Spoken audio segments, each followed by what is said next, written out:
صلى عليك الله يا ابن عبد الله أحمد حبيبنا عليك السلام.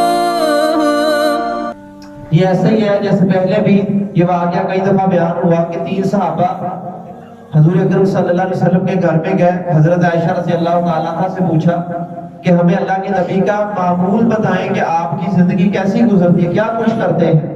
انہوں نے بتایا تو آپس میں کہنے لگے, یعنی گویا انہوں نے اللہ کے نبی کی عبادت کو کم سمجھا اور کہنے لگے کہ آپ تو اللہ کے نبی ہیں, آپ کے تو گناہ اللہ نے معاف کیے, آپ کو کیا ضرورت ہے کہ اتنی عبادت کریں.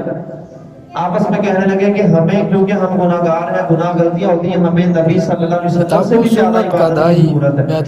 تو وہاں کھڑے ہوتے آپس میں عہد کرتے ہیں, کہتا ہے کہ میں ساری زندگی اپنا روزے ہی رکھوں گا, کسی ایک بھی دن کا, سال کے ایک بھی دن کا روزہ افطار نہیں کروں, مطلب روزہ نہیں چھوڑوں گا.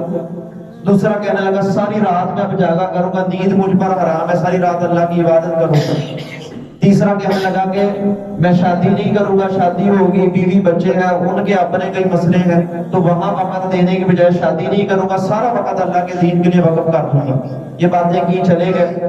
حضرت عائشہ رضی اللہ تعالیٰ عنہ نے اللہ کے نبی کو یہ باتیں بتائی تو آپ لوگوں کو اکٹھا کیا اور نصیحت کی, جو یہ بھی دین کا ایک اصول ہے.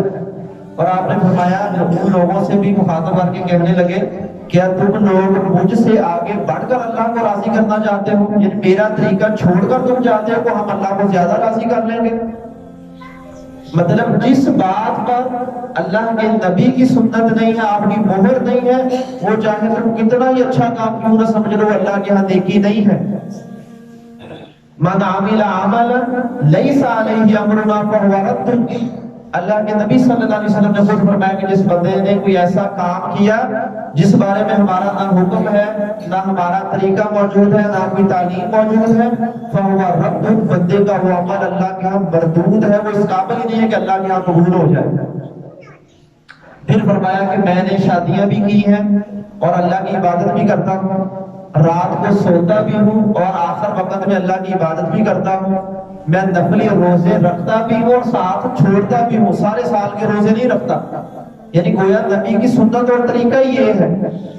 اگر بندہ یہ سمجھے کہ اس میں غلطی کیا آتی ہے دیکھ لے, تو وہ بھی اچھا ہی کام تھا کہ ایک بندہ سارے سال روزہ رکھے, ساری رات اللہ کی عبادت کرے, شادی نہ کروائے, اپنا سارا وقت دین کے لیے دے دے, دنیا کو چھوڑ کر پہاڑوں جنگلوں میں چلا جائے, وہاں عبادت میں وقت گزار دے. ہماری عقل تو ایک مرتبہ یہ کہے گی کہ اس میں غلط کیا ہے, وہ تو اللہ کی عبادت کر رہا ہے. یہیں پر ہم دھوکہ کھاتے ہیں, چونکہ یہ کام نہ اللہ کی تعلیم ہے, نہ نبی علیہ السلام کی سنت ہے. پھر وہ چاہے ہماری عقل اس کو کتنا ہی نیک کام کیوں نہ کہے, وہ اللہ کے ہاں قابل قبول نہیں ہے. ہم دنیا چھوڑیں اور صرف دین کے لیے پرواہ کریں, دنیا چھوڑ کر اپنے کاموں میں دین کے لیے مگن ہو جائیں, یہ بھی اللہ رب العزت کو مطلوب نہیں ہے. اگر صحابہ میں چند لوگوں نے ایسا سمجھا تو اللہ کے نبی نے بھی روکا اور دیگر صحابہ نے بھی روکا.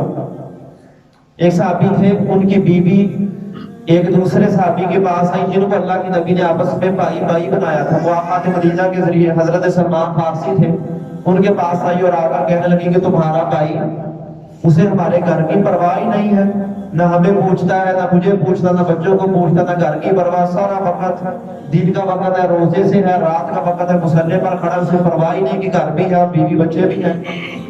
تو وہ ان کے گھر میں گئے اور ان کے پاس کہنے لگے میں 2-3 دن تمہارے پاس ٹھہروں گا تاکہ میں دیکھوں کہ اس بندے کا معمول کیا ہے. دیکھا کہ رات کے وقت بستر پر لیٹ گئے, تو وہ اب انتظار میں دوسرے صحابی کے, جب حضرت سلمان فارسی سوئے تو میں اٹھوں اپنی عبادت شروع کروں. تو حضرت سلمان فارسی نے ایسے ظاہر کیا کہ میں سو گیا ہوں.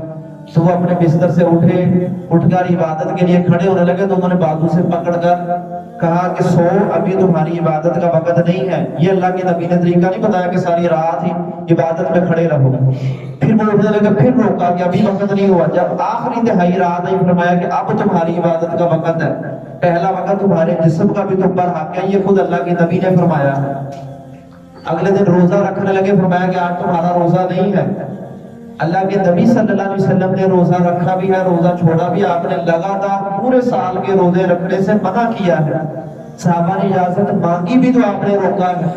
حضرت عبداللہ بن عمر بن عاص نے کہا کہ یا رسول اللہ مجھ میں اتنی طاقت ہے کہ میں ہر روز روزہ رکھوں. فرمایا کہ یہ ایسی اجازت نہیں ہے. پھر وہ کہنے لگے کہ آپ صلی اللہ علیہ وسلم نے فرمایا کہ تو ایسے کر کہ ایک سوموار اور جمعرات کا روزہ رکھنے، بلکہ اس سے بھی پہلے فرمایا کہ ایام 20 یعنی 13، 14 اور 15 تاریخ جب چاند کی ہوتی ہے، ان 3 دنوں کے مہینے میں 3 روزے رکھ۔ وہ کہنے لگے مجھ میں اس سے زیادہ طاقت ہے۔ فرمایا کہ پھر ہر سوموار اور جمعرات کا رکھ۔ کہنے لگے یا رسول اللہ اس سے بھی زیادہ کر سکتا ہوں۔ فرمایا کہ آخری حد یہ ہے تمہارے لیے، یہ بھی رخصت کے طور پر صوم داؤدی کہ ایک دن روزہ رکھ ایک دن چھوڑ، اس سے زیادہ کسی انسان کو اجازت نہیں ہے کہ سارا سال روزے کی حالت میں رہے۔ یہ اگرچہ دیکھنے میں نیکی ہے لیکن اللہ کے نبی کی سنت نہیں ہے تو یہ اللہ کے یہاں گناہ بن جائے گا، چاہے ہم کتنی کی نیکی کیوں نہ سمجھیں۔ اسی طرح ان کو سمجھایا، کہنے لگے کہ آج روزہ نہیں رکھو، تم سوموار اور جمعرات کا روزہ رکھو، اور عمل کے ذریعے جا کر ان کو سمجھایا، اور پھر کہنے لگے کہ یہ تمہارے بیوی بچے اللہ نے ان کا بھی تم پر حق رکھا ہے، تمہارا جسم ہے اللہ نے اس کو بھی راحت پہنچانے کا حق رکھا ہے، تمہاری آنکھ کا بھی تم پر حق ہے، اس کو بھی نیند آنی چاہیے، اور ہر ایک کے حقوق بتانے کے بعد کہا کہ یہ کوئی دینداری نہیں ہے کہ ساری رات مصلے پر اور سارا دن روزے کی حالت میں، یہ اللہ کے نبی کی سنت کی مخالفت ہے۔ ایسے کئی واقعات آپ کو ملیں گے، فقط یہ بتانے کے لیے کہ نیکی وہ نہیں ہے جو عمل زیادہ کریں گے، نیکی وہ ہے عمل چاہے تھوڑا ہی کیوں نہ ہو لیکن اللہ کے نبی صلی اللہ علیہ وسلم کی سنت پر ہو، وہ اصل میں نیکی ہے۔ ہم سمجھتے ہیں کہ یہ کام کر لیں فلاں کام کر لیں ہے تو نیکی، اس میں گناہ کیا ہے؟ بھئی مسئلہ یہ نہیں ہے کہ وہ خیر کا نیکی کا کام ہے، مسئلہ یہ ہوتا ہے کہ وہ اللہ اس کے رسول کے طریقے کے مطابق ہے، اگر اس طریقے پر نہیں ہے تو وہ نیکی نہیں ہے۔ اب دیکھیں قرآن پڑھنے کو کون کہتا ہے یہ گناہ نیکی کا کام ہے، خیر کا کام ہے؟ اگر کوئی انسان قرآن پاک کو واش روم میں پڑھنا شروع کرے کیا تب بھی نیکی ہوگی؟ کیوں نیکی نہیں ہے؟ کہ وہ طریقہ ہی نہیں ہے، سنت ہی نہیں ہے، اس سے تو اللہ کے نبی صلی اللہ علیہ وسلم نے روکا ہوا ہے۔ اسی طرح کے بے شمار کام ہے، نیکی تب بنے گی جو اللہ اور اس کے رسول کی تعلیم کے مطابق ہوگی۔ اگر ہم نے اپنی مرضی کر کے نیکی بنا لی وہ نیکی نہیں ہے۔